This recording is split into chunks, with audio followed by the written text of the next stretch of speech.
let's look at some specific examples and see how it works out being part of the larger process. Let's first talk about Glen-Ann. In this project, actually, you see the relationship between council and the Historic District Commission. First, let's just fill people in. Where is this property, the location of it? Glen-Ann is on Glen Street between the blocks of Ann and Catherine at the edge of the Old Fourth Ward Historic District. Okay. And in 2005, went to court. Why? You want to tell us why it went to court? It was a very complicated issue, and I think it's actually interesting to view it in with the process that Zingerman's just went through, because Zingerman's went through the notice to proceed process in which they got all of their requirements done ahead of time, and then came back to the HTC for approval. And I was not on the commission when Glen-Ann was heard before the commission, but the notice to proceed process was not very clearly defined, and I think there was confusion maybe in all the bodies that saw that site plan. But when council denied it, when council approved it, that's my understanding, is council approved it, then the HDC denied it as being out of scale for the historic district. Then it went to court. It went to the appeals court. In 2005. It first went to the state review, appeals review, and they agreed with the Historic District Commission's decision, and then it went to court. And the developer brought suit against the Historic District Commission and against the city.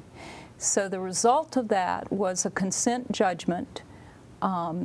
The project was modified, and council and the Historic District and the petitioner agreed to the site plan as it was modified, and now it's up for yes, but in the meantime, they did demolish.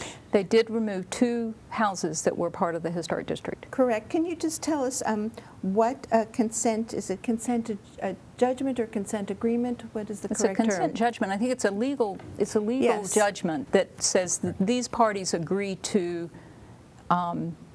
these terms, and so the terms of it were the site plan that is up for approval for the extension. So I bring this up because this is one of the cases where it seems to me that council said one thing and the historic district said another.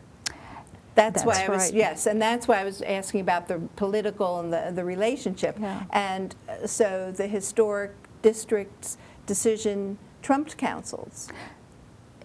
Is that correct? The judge's decision trumped everything. Yes, but it went to court because of the historic district decision. Yes. And I think Ellen's done a good job of explaining the legal aspect, but it might be interesting to explain what happened with that particular project.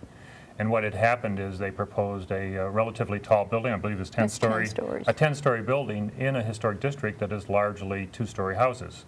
And they made the argument that across the street on Glen were many university hospital buildings, and so the height was appropriate. The Historic District Commission said, no, you're within the historic district. We're trying to keep the character of this district. It's out of scale with the district. And so that was largely the problem. They wanted to bring a lot more density to the edge of the district. But of course, one of the concerns is if you allow a 10-story building within the district on the edge, what will keep the next owner from wanting to do a 10-story building there because you've established a precedent.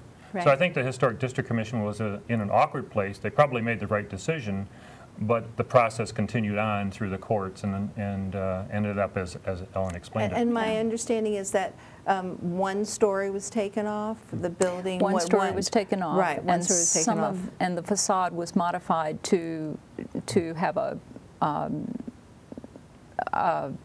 top and a bottom and an in-between, so it would look a little different. So now my understanding is they've come back for an extension because the building didn't get built. They have funding problems, and council has deferred to the Historic District Commission, saying we're going to let them decide whether that I don't think it's that council has deferred to the Historic District Commission. I think it's that council, because council and the Historic District Commission were both parties of the consent judgment, they both have to grant approval. So council has granted approval at their last meeting for the extension for 2 years. Oh, my understanding was that council said we'll let Historic District decide first. They tabled it because I believe it had just come on the agenda and there was not enough information. Okay. So it was tabled to begin with, and then they heard it at their last meeting and they approved it, and now it goes before the Historic District Commission. Hopefully at our next meeting. We also tabled it because we had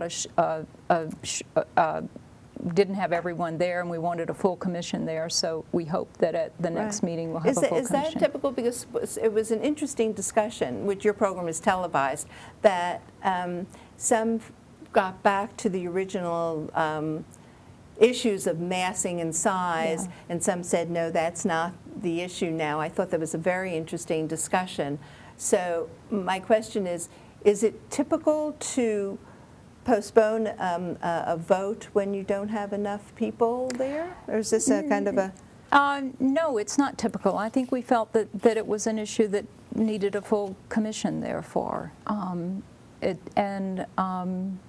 hopefully at the next meeting we will have that, and we'll go ahead and act on it. Have that full discussion. It's interesting because this is a difficult situation in this particular case, and it's probably one that's going to get a lot of coverage because of its awkwardness. And I think it's really important to remember, as Ellen said, that most of the cases that come before the Historic District Commission go through very smoothly. Yes. And yet people hear about the few rare cases where there are a lot of problems. Yes. And I think that's unfortunate because then they see the Historic District Commission being obstructionist when they're not really at all. Correct. Yeah. And there's another wrinkle, it seems, in this, which came up in the discussion. Apparently, if the current developer loses this land, it's the concern, and one concern, it seemed from the discussion, was that the university could take it and then the land would not be taxable. You know, we'd be off the taxes. Right. So there seems to be a little, it seemed to be complex, to say the least, Yes.